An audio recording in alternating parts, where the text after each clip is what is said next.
Bakı Dəniz Balıq Limanının əsası 59-60-cı illərdə qoyulmuşdur. Əsas vəzifəsi SSRİ dövründə limana gələn gəmilərin yüklərini boşaltmaq, yükləri yükləmək idi. 1965-70-ci illər arasında Bakı Dəniz Balıq Limanının ərazisində liman soyuducusu tikildi və ondan sonra işlərin vəhdəti daha da genişləndi.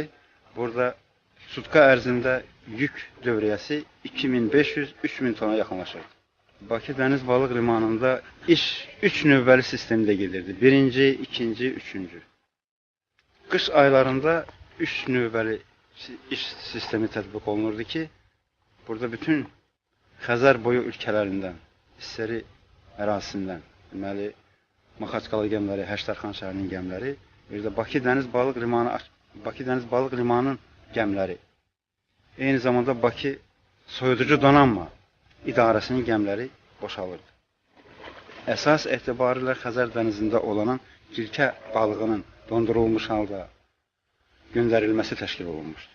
Gəmilərin təchizatı üçün bura 50 litrlik çəlləklər, taxta yeşiklər, karton kutular və s. köməkçi materiallar gətirilirdi ki, onlar burada ambarlara boşaldılır və lazımı olanda gəmilərə verilirdi. Bakı Dəniz Balıq Limanının ərazisində Bakı Soyuducu Donanma İdarəsi, Hövsan Balıq Konservi Zavodu, Həştərxan şəhərinin növbətçi Moragensi, dəniz agentliyi yerləşirdi. Hövsan Balıq Konservi Zavodu 1972-ci ildə fəaliyyətə başlayıb. Burada tomatlı sosda konservlər istisal edilirdi. Növbə 2 sistemli idi. 2 növbəli iş sistemi işləyirdilər. Deməli, burada bir növbə ərzində 40 tub, doğru dildə desək, 50 min, 60 min ədəd şərti bankə hazırlanırdı. Konserv bankəsi hazırlanırdı.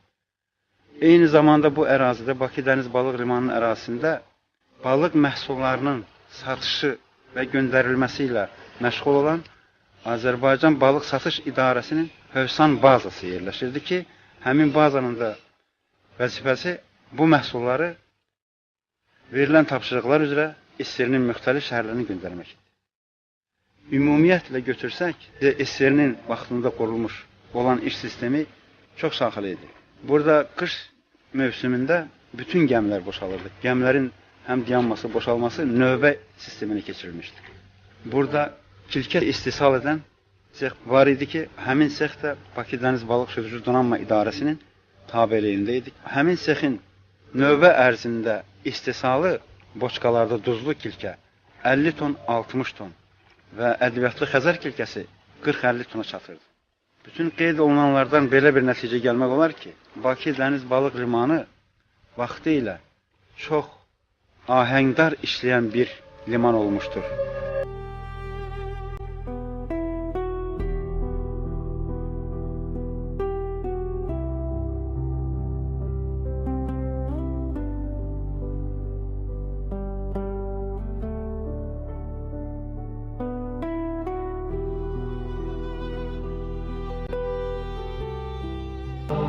Sonradan məlum məsələlər baş verdi. 1991-ci ildən başlayaraq Bakı Dəniz Balıq Limanının ərazisində yerləşən həm idarələr və təşkilatlar yavaş-yavaş tənəzzülə getməyə başladı. Bura gələn gəmilərin sayı azaldı, yük dövrəsi tamamilə kəsilməyə başladı. 93, 94, 95, 96-cı illərdə isə tamamilə sıfır vəziyyətinə gəldi.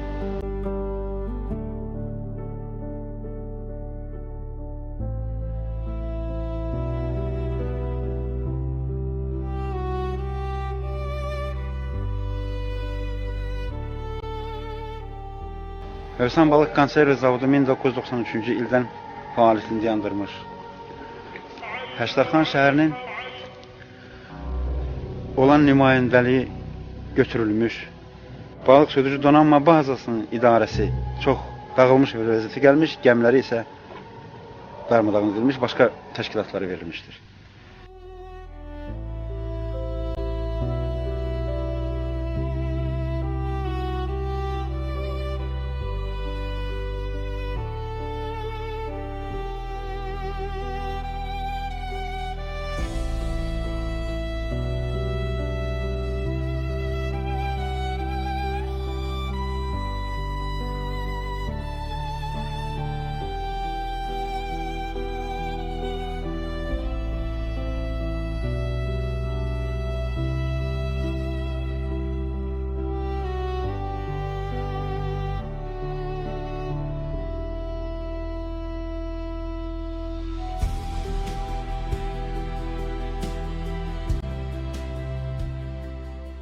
Bu obyekt 1962-ci ilə qədər voyenn obyekt olub. 62-ci ildə keçmiş SSR Müdafiə Nazirliyinin sərəncamına əsasən Aster Upravleniyanın tabiçiliyinə verilib. 1965-ci ildə Bakı Sovetinin qərarına əsasən Aster Upravleniyanın tabiçiliyindən çıxarılıb. Ayrıca bir liman kimi Ölsən qəsəbəsində yerləşən Bakı Dəniz Balıq Limanı yaradılıb. Həmin vaxtlar burada təxminən 4 birçal olub. 65-ci ildə burada ayrıca Bakı Dəniz Balıq Limanı yaradılandan sonra bu dayandığımız yerin bir hissəsi olmayıb.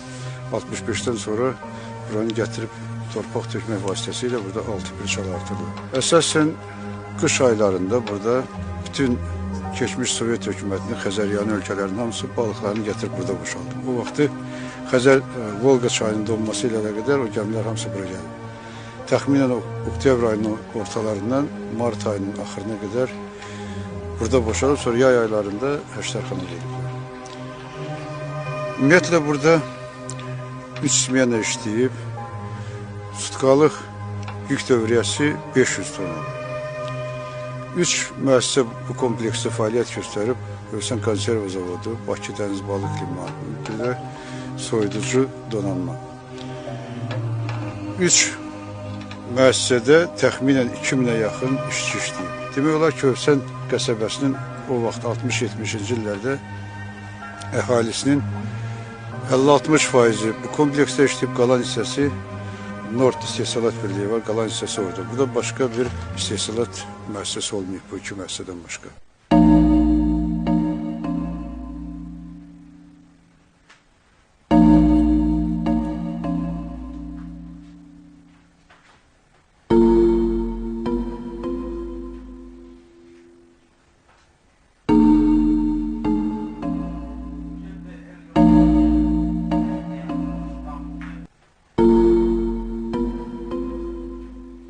Fəaliyyəti təxminən 87-88-ci illərdə nisbətən azalıb. 90-cı ildə məlum yanvar hadisələrindən sonra tamamilə Həştərxan gəmilərinin və digər ölkələrin gəmiləri bura gəlməyib. Təxminən o vaxtı 500 min tona qədər Azərbaycan balıqçıları balıq tuturdu. Bu da bu port üçün çox az bir yük dövriyyəsi idi. Hələ 90-cı ilə qədər burada tuzlu balıq istehsal olunurdu. Təxminən sutkada 30-40 ton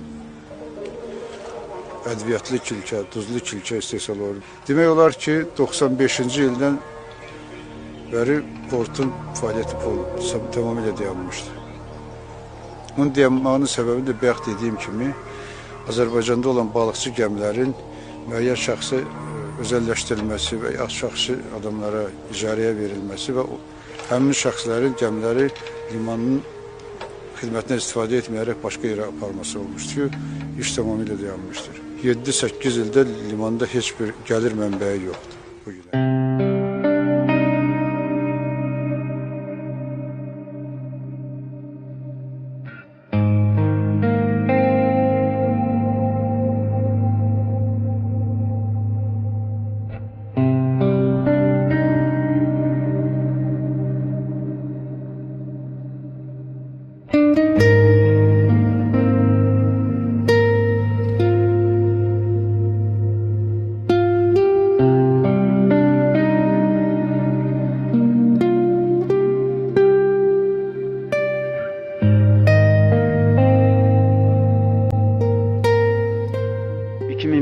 ildə sərəncam vasitəsilə Bakı Dəniz Balıq Limanı Açıq Səhmdar Cəmiyyəti yaradılmış. İkincisi, Bakı Soyuducu Donanma Bazası idarəsi də Açıq Səhmdar Cəmiyyət şəklinə gəlmişdir. İndiki vəziyyətdə Bakı Dəniz Balıq Limanı Açıq Səhmdar Cəmiyyəti ilə Hövsan Balıq Konserv Açıq Səhmdar Cəmiyyəti birləşərək vahid Bakı Dəniz Balıq Limanı Açıq Səhmdar Cəmiyyəti şəklində fəaliyyət göstərir. Hal-hazırda Bakı Dəniz Balıq Limanı Açıq Səhmdar Cəmiyyətinin tərkibində iri həcmli gəmilər, Hövsan balıqçısı Bodbuz Çıqda, Namiq Hafizoğlu, Kür balıqçısı gəmilər fəaliyyətə başlayır. Göstərir ki, onlar da kilkə balığının ovlanması və satışı ilə məşğuldur. İdarə kilkə balığının satışı ilə məşğuldur. Hal-hazırda Xəzər dənizində kilkə balığının konsentrasiyasının azalması nəticəsində o dövrdəki kimi balıq məhsulları, balıq yoxdur, azalmışdır, kilkə balığı azalmışdır. Bütün bunlar, qeyd olunanlar göstərir ki, deməli, vaxtı ilə çox yüksək vəziyyətdə işləyən Bakı Dəniz Balıq Limanı indiki vəziyyətdə isə çox aşağı düşmüş. Onun iş şəraiti və iş üslubu aşağı düşmüşdür. Hal-hazırda təzə, yeni rəhbərlik Açıq Səhmdar Cəmiyyətinə rəhbərlik edir və biz inanırıq ki, təzə rəhbərliyin rəhbərliyi ilə burada işlər vüsət alacaq. Bakı Dəniz Balıq Limanı əvvəlki şöhrətini özünə qaytara biləcəkdir.